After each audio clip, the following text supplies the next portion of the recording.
दोस्तों नमस्कार।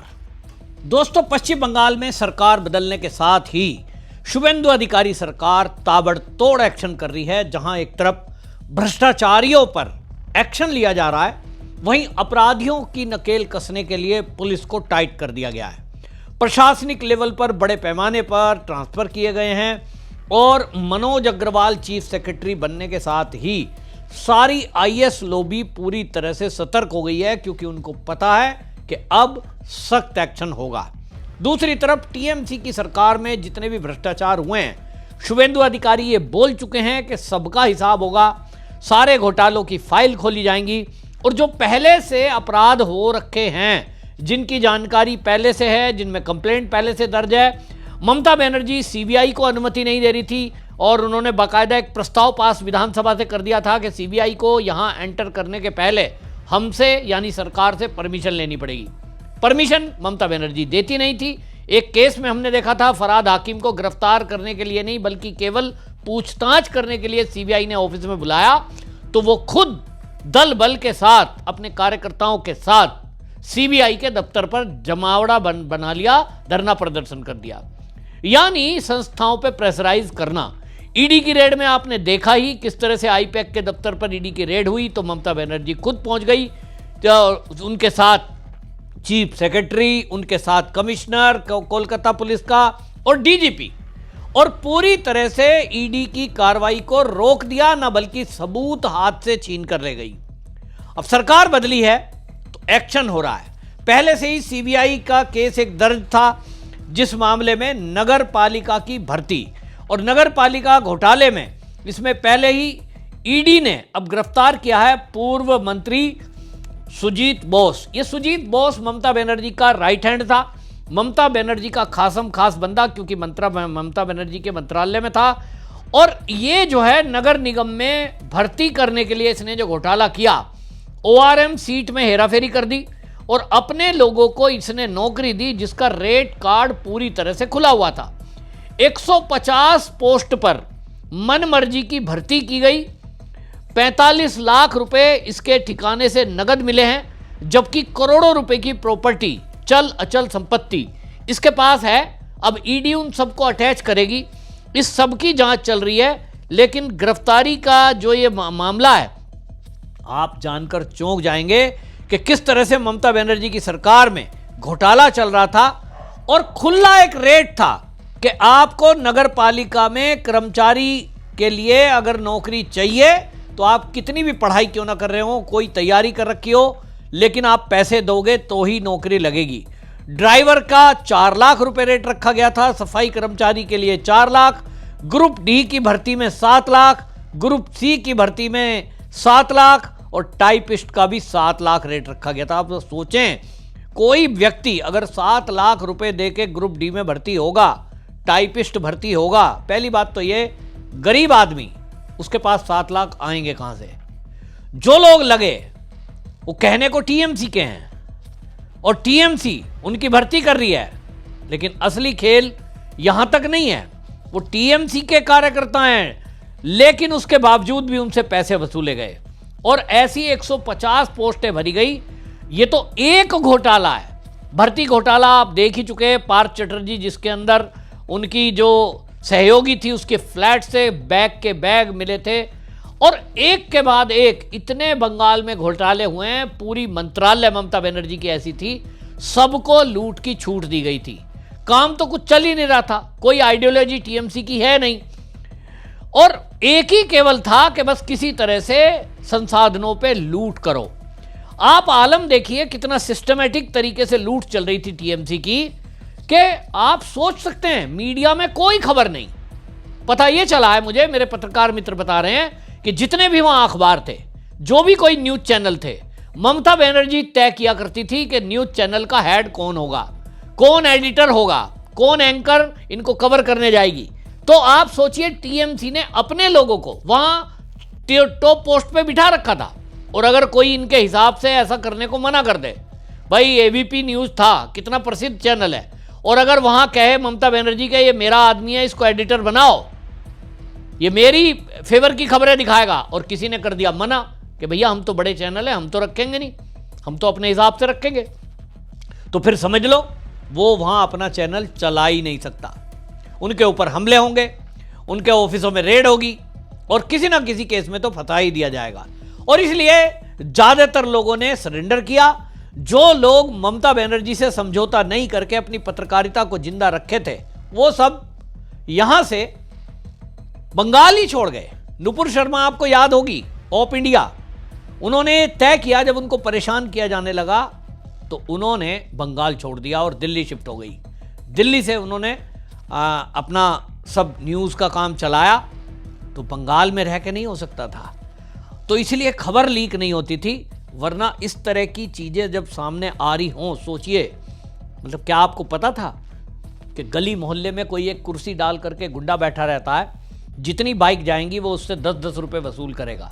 मार्केट के बाहर, हर मार्केट पे, रोड के किनारे, एरिया का कोई ना कोई, मतलब टीएमसी ने ऐसा कर रखा था कि जितने हमारे कार्यकर्ता हैं वो जिस भी एरिया में रहते हैं, टोला माने मोहल्ला, हर मोहल्ले का एक टीएमसी का लीडर, 10 लीडर है टीएमसी के जुड़े हुए, सभी टीएमसी करेंगे और एक उनमें हेड रहेगा, कुर्सी डाल के बैठा है।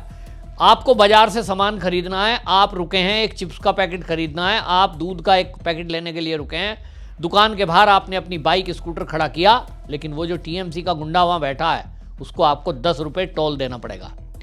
आप कितना ही कहें 2 मिनट में आ रहा हूं, कोई पार्किंग नहीं है, लेकिन सड़क के किनारे भी बाइक स्कूटर खड़ा करने का 10 रुपये आपको देना है। और सुबह से शाम तक ये 10-10-10 इकट्ठे करके सैकड़ों रुपए गली मोहल्ले के गुंडे बटोरते थे। कुछ लोग सड़क पे बैठ जाएंगे, जो भी गाड़ियां निकलेंगी उनसे टोल लेंगे। इसी को कहते हैं टोलाबाजी। कटमनी ऐसा होता था कि दुकान जितनी भी हैं, उन दुकानों से, आपकी दुकान से सामान खरीदा जाएगा, ये तय मैं करूंगा। मेरे को मकान बनाना है, ईंट लाना है, सरिया लाना है, सीमेंट लाना है, तो टीएमसी के गुंडे तय किया करते थे। मकान बनाने वाले के घर पहुंच जाएंगे, हाँ भाई हम तुम्हें लिस्ट देंगे, कहां से सामान आएगा, अगर उसने वहां से नहीं मंगाया तो मकान बनेगा ही नहीं, तोड़ देंगे, मारेंगे, कूटेंगे। तो व्यक्ति मकान बनाने के लिए सामान वहीं से लाएगा जहां से टीएमसी का गली मोहल्ले का गुंडा उसको नाम देगा, और उस दुकान पे जाएंगे तो उससे कहेंगे तेरी दुकान से जितना सीमेंट का कट्टा बिकेगा, ईटा बिकेगा, सरिया बिकेगा, उसमें मेरा आपको देना ही है 25%। ये है कटमनी। कमीशन लोड किस पे पड़ रहा है? आम आदमी पे। दुकानदारों से महीना हफ्ता वसूला जाता था। ये सब चल रहा था और कोई खबर करने वाला, बताने वाला था नहीं। अब चीजें खुल रही हैं और अब क्योंकि एक्शन हो रहा है, क्योंकि इस समय शुभेंदु सरकार है। शुभेंदु सरकार में अब ये मंत्री गिरफ्तार हुआ टीएमसी के गुंडे के ठिकानों पर। आप सोचिए, भारतीय जनता पार्टी के एक नेता के ऊपर शमीम अहमद, इसने जो रिजल्ट आया उसके बाद हमने देखा कि बमबाजी की थी। आपको याद है ना कि बमबाजी हुई थी। वो बमबाजी जो शिवपुरी इलाके में हुई थी, उसमें सबने बताया कि ये जो शमीम अहमद है, ये गुंडा है एरिया का, और क्योंकि भारतीय जनता पार्टी का विधायक यहां से जीत गया तो इसलिए उस पर जानलेवा हमला किया गया। कई बम मारे गए, पब्लिक एक्टिव थी और इसीलिए वो बम मारने वाले लोग बम मारते हुए भाग गए। इसके घर पे पुलिस ने छापा मारा तो देखकर हैप रह गए। तहखाने में लाखों रुपए की कीमत का पत्थर लगा है, महंगे गद्दे, बाकी पलंग तो सोने का है, यानी उसका जो सिराना था उस पे सोना मढ़ा हुआ है।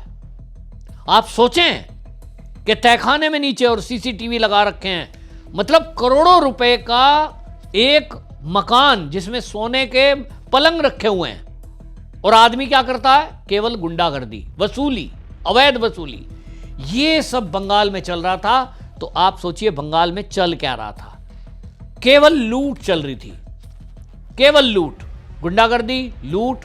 और ये जो गुंडा है शमीम, इसके ऊपर तो ये आरोप हैं एरिया के लोगों ने लगाए कि इसके जो वो नीचे पलंग मिले हैं 2-2, उसमें ये क्या किया करता था?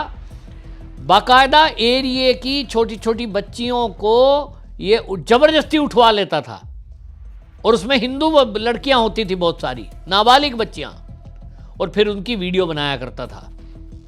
उनकी वीडियो बना करके ब्लैकमेल करना और उस वीडियो को भी बेचना, ये इसने धंधा बनाया हुआ था। आदमी फरार है या पुलिस ने फरार करा दिया है, क्योंकि जैसा मैं पहले भी कह चुका हूं कि पुलिस तो इन सब गुंडों से मिली हुई है। इनसे मिलकर के पुलिस ने तो 15 साल कमाया है। किसी भी एसएचओ, किसी भी पुलिस के एरिया के व्यक्ति का जिसका टीएमसी से संपर्क है, एमएलए से, पार्षद से, उसका ट्रांसफर नहीं होगा, बस वो पैसे दिए जाएगा। और इसलिए सबने जम के लूटा है। पुलिस से संपर्क है इनके, और जब तक ये पूरा पुलिस सिस्टम चेंज नहीं होगा तब तक आप इन गुंडों को गिरफ्तार नहीं कर सकते। बांग्लादेश का बॉर्डर अभी तो खुला हुआ है, हालांकि अब अगले कुछ दिन में फेंसिंग हो जाएगी, लेकिन अभी तक खुला हुआ है और ये भागते हैं और सीधा बांग्लादेश पहुंच जाते हैं। तो गायब हो गए होंगे। जैसे ही पुलिस की रेड का पता लगा, पुलिस वाले, मैं आरोप नहीं लगा रहा हूं, लेकिन मुझे लोगों ने बताया है कि पुलिस खुद ही फोन कर देती है कि भाई तुम्हारे यहां कंप्लेंट आई है, रेड करने के लिए आ रहे हैं, भाग जाओ, और इसी बात के पैसे मिल जाएंगे पुलिस वाले को। तो ये भाग गए। पुलिस की रेड में खाली वीडियो दिख रही है, मकान दिख रहा है, आदमी नहीं दिख रहा है, वो दिखेगा भी नहीं जब तक पूरा ओवरऑल पुलिस चेंज नहीं होगी। इसलिए मैंने दोबारा से रिपीट कर रहा हूं, पहली वीडियो में भी कहा था, शुभेंदु अधिकारी जी ध्यान दें, तत्काल पहले पुलिस की भर्ती खोलें, और इस पुलिस की भर्ती में आप नए लोगों को तो भर्ती करें ही, इसके पहले, क्योंकि उनकी ट्रेनिंग होगी तो आपको 6 महीने कम से कम चाहिए, इसके पहले तत्काल अग्निवीर और एक्स आर्मी मैन की भर्ती करो, हर थाने में उनकी नियुक्ति करो, और थाने में उन्हीं को चार्ज दो, उन्हीं को अपराधियों की लिस्ट दो, वही लोग कार्रवाई करें जो मिलिट्री से आए हुए हों, आर्मी से आए हुए हों, क्योंकि वो ट्रेंड होंगे हथियार चलाने में भी और गुंडों को हिसाब किताब करने में भी, ईमानदार भी होते हैं। आर्मी का जो व्यक्ति होता है वो ईमानदार होता है, देश के लिए समर्पित होता है। तो जब तक ये नहीं करोगे, जब तक ये टीएमसी के गुंडे हाथ नहीं आने हैं, ये गुंडे यूं तो अब खुद ही भागकर यहां से या तो राज्य छोड़ चुके हैं, या तो बांग्लादेश जा चुके हैं, या तो कहीं बिल में छुपे हुए हैं, लेकिन मौका मिलते ही ये अपराध करेंगे। बदनामी होगी शुभेंदु सरकार की, क्योंकि सरकार इस समय उनकी है, तो ये अपराध करने से बाज नहीं आएंगे, और इसलिए इन पर एक्शन होना जरूरी है। पुलिस रिफॉर्म करना बहुत जरूरी है। थाने के जुड़े हुए सिपाही सब भ्रष्ट नहीं है, सारे इंस्पेक्टर भ्रष्ट नहीं है, तो उनमें कौन ईमानदार है ये सिलेक्ट करना बहुत कठिन काम है, और बहुत देर में पता लगेगा। तब तक इनको कंट्रोल करने के लिए तत्काल पहले भर्ती करना जरूरी है। बहरहाल एक्शन शुरू हुआ है, और इस एक्शन से तहलका मचा हुआ है। पूरी टीएमसी के गुंडे घबराए हुए हैं, एक के बाद एक ताबड़तोड़ एक्शन हो रहा है। अब अगली जो रेड है उसमें देखते हैं, इनकी तलाश में टीमें लगाई गई हैं। निश्चित रूप से ऐसे गुंडे तो जरूर पकड़े जाएंगे जिन्होंने बीजेपी कार्यकर्ताओं पर हमले किए हैं, ये तो दादा बोल ही चुके हैं। आपकी क्या राय, कमेंट में जरूर लिखें, वीडियो शेयर करें। वंदे मातरम।